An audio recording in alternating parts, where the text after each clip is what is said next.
나도 시시때때로 성경 말씀 읽으며 주의 뜻을 따라 살려 합니다. 역대상 17장은 다윗 언약을 소개하고 있습니다. 다윗 언약은 하나님께서 다윗에게 하신 약속의 말씀입니다. 다윗 언약은 이미 사무엘하 7장에서 소개되고 있습니다.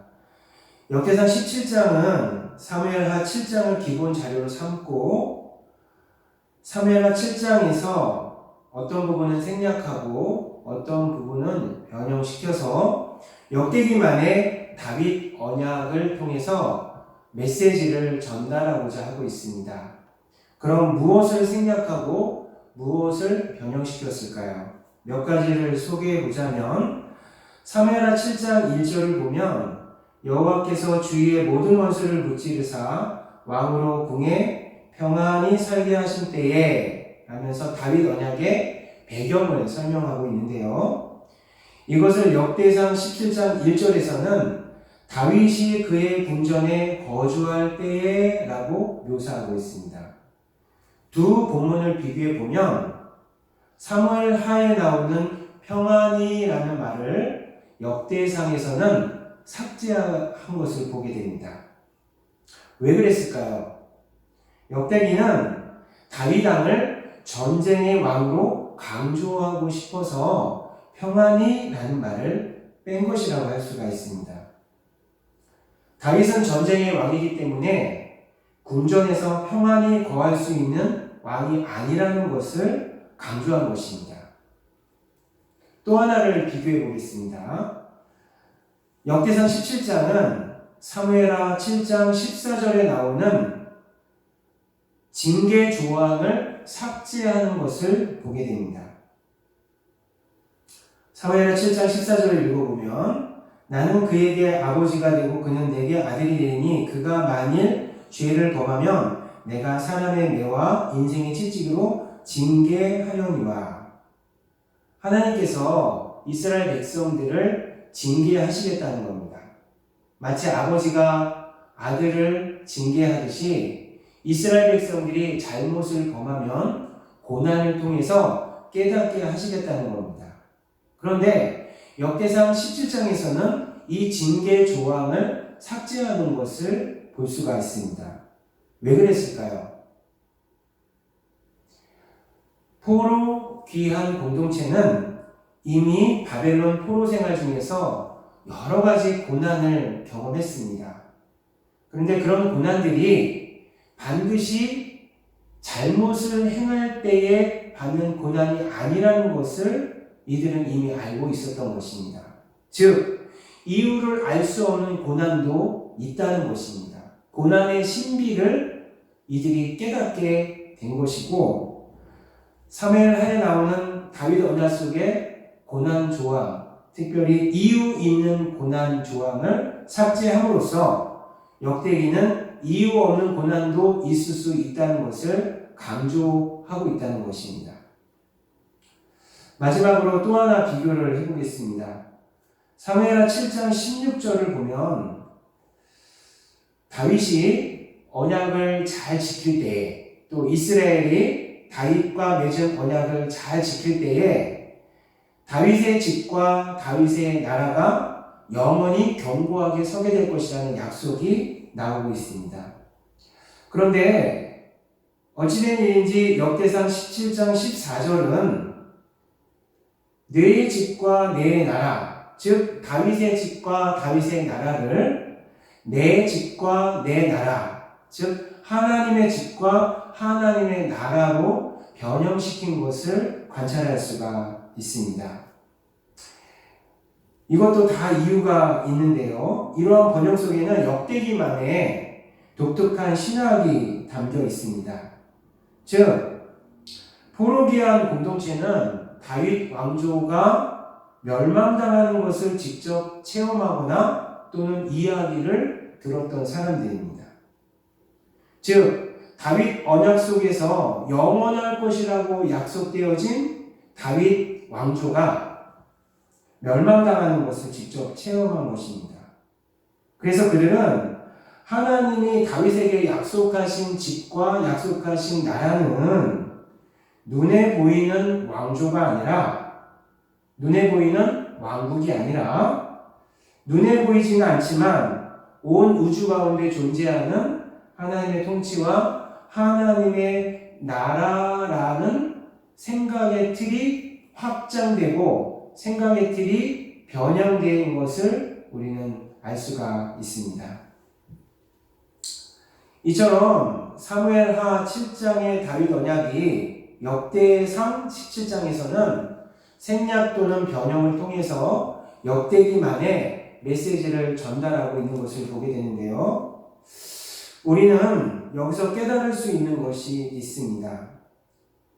역대기 기자나 또는 포로기한 공동체는 여러 해 동안의 이 포로 생활을 통해서 그들의 생각의 폭이 확장되어지고 또 그들의 생각의 틀이 깨지며 새로운 어떤 개념의 성장과 성숙을 경험한 것을 우리는 이 본문을 통해서 알 수가 있습니다. 우리도 눈을 더 크게 뜰 필요가 있습니다.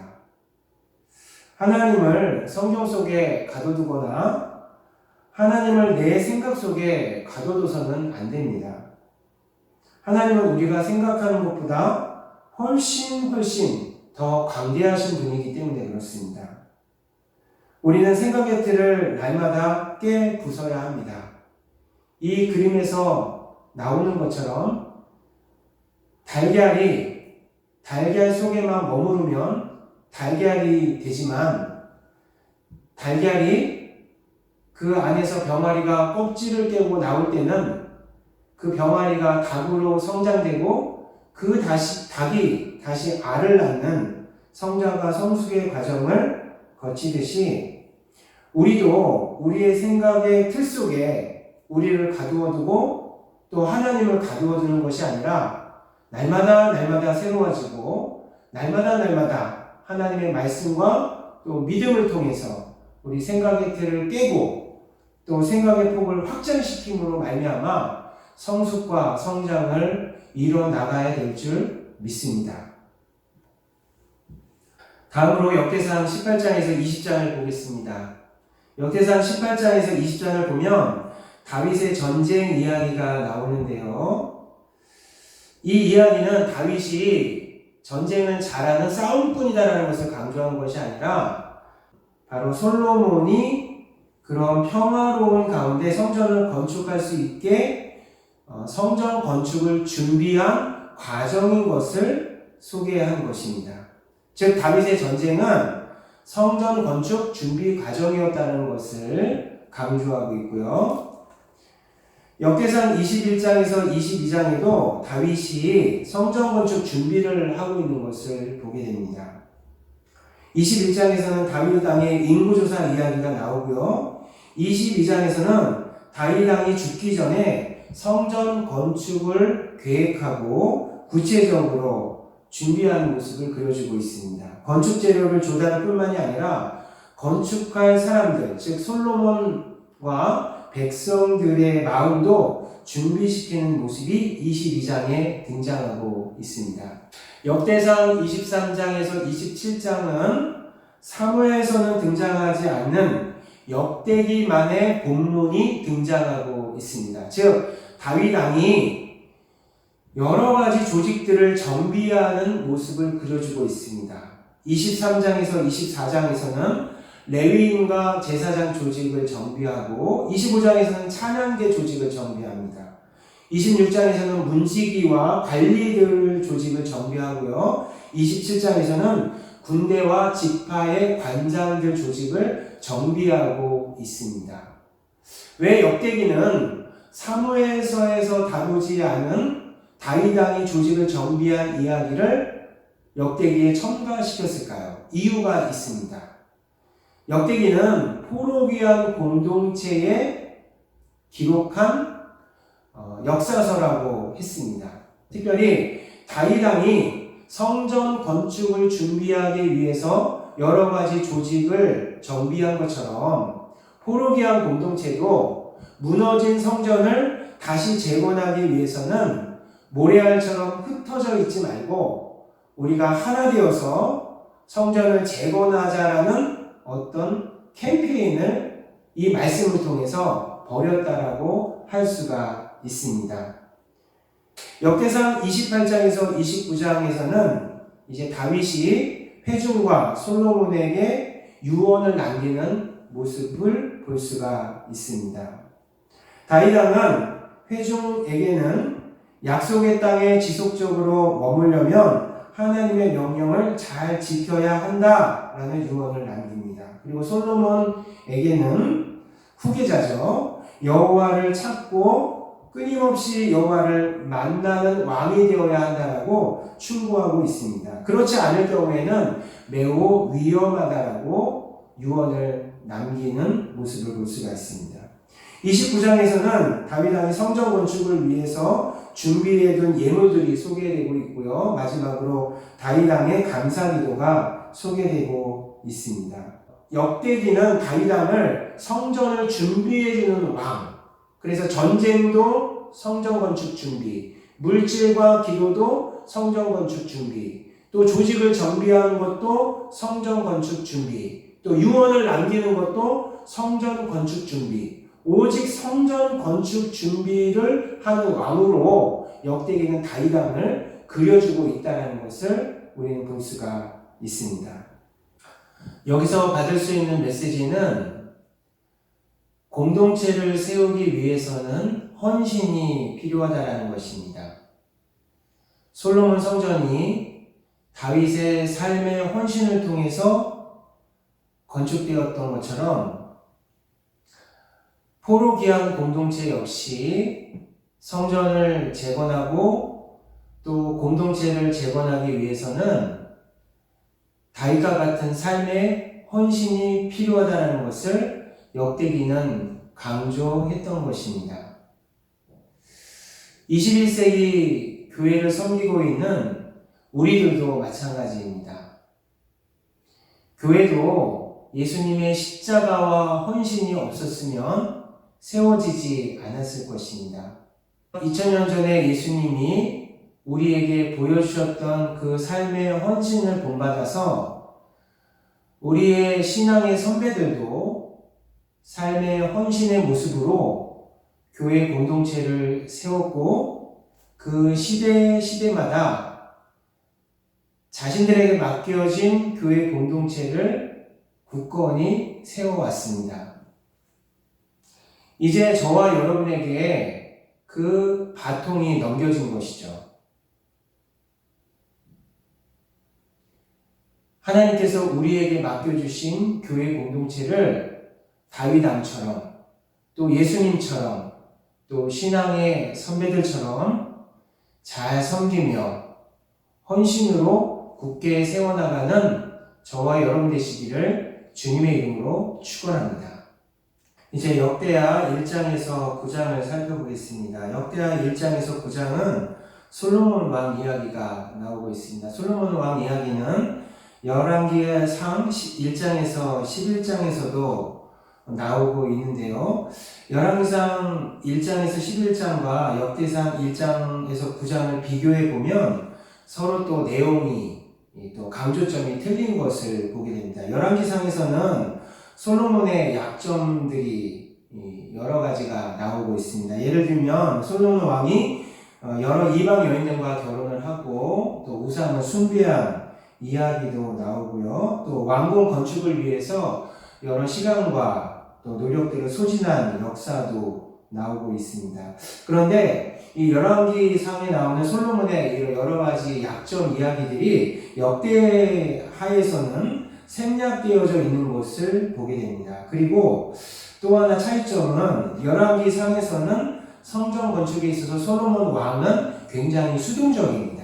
그런데 역대하에서는 솔로몬 왕이 성전 건축에 굉장히 적극적인 모습을 보게 되고요. 또 예배 규정을 잘 지키는 솔로몬 왕의 모습을 그려주고 있습니다. 자, 이것이 무엇이냐면 역대기는 솔로몬 성전에 집중하고 있는 것입니다. 무너진 솔로몬 성전을 건축해야 할 사명이 포로기한 공동체에 있기 때문에 솔로몬 성전에 집중함으로써 솔로몬이 어떻게 성전 건축에 적극적이었으며 또 지어진 성전에서 예배 규정들을 잘 지키며 순종했는지를 비교해 줌으로써 포로기한 공동체의 과제를 다시 한번 확인하는 그런 모습을 볼 수가 있습니다. 특별히 역대하 5장에서 6장은요, 솔로몬 성전이 완공된 이후에 언약궤를 안치시키고요, 또 성전 제사를 다시 시작하고, 그때에 하나님께서 임재하시고 솔로몬 왕이 그곳에서 기도하는 모습을 그려줌으로써 성전을 재건한 이후의 모습을 희망하게 하는 그런 또 모습을 볼 수가 있습니다. 역대하 7장은 솔로몬 왕 이야기의 하이라이트라고 할 수가 있는데요. 특별히 14절을 보면 여기서 나오는 내 이름으로 일컫는 내 백성이 성전으로 나아가서 그들이 행한 악한 길, 또 교만, 또 하나님을 등지고 하나님을 찾지 않은 죄들을 깨닫고 회개하고 뉘우치고 하나님 앞에 기도하면 하나님께서 그 기도를 하늘에서 듣고 죄를 사해 주시고 심지어 그들의 땀도 고쳐 줄 것이라는 이 솔로몬의 기도를 솔로몬 이야기의 핵심으로 다루면서 포로기한 공동체에게도 이러한 소망을 품게 하고 있는 것을 보게 됩니다. 그러니까 성전을 다시 재건하여서 이 재건된 성전에서 솔로몬 왕이 기도한 것처럼 기도한다면 하나님께서 그들의 기도를 들어주시고 그들의 죄도 사해 주시고 다시 무너진 하나님의 공동체를 하나님께서 회복시켜 주실 거라는 소망을 역대하 말씀을 통해서 또 포로기한 공동체에게 주고 계신 모습을 보게 됩니다. 이 말씀을 읽으면서 우리는 어떠한 교훈을 얻을 수 있을까요? 새 시대의 성전은 바로 예수 그리스도입니다. 우리도 예수 그리스도 안에서 하나님 앞에 기도를 드리고 그 예수님 안에서 우리가 죄를 사해달라고 기도하고 또 우리가 살아가는 삶의 환경들을 무질서와 혼돈을 질서와 샬롬으로 바꿔달라고 기도한다면 하나님께서 그 기도를 듣고 우리의 삶의 환경을 고쳐주시고 우리의 죄도 사해 주실 거라는 약속을 해주고 계신 것을 우리는 이 말씀을 통해서 또 다시 확인할 수가 있습니다. 이번 주에도 역대기 말씀을 통해서 여러 가지 교훈을 얻으시면서 날마다 말씀으로 승리하시는 저와 여러분 되시기를 주님의 이름으로 축원합니다.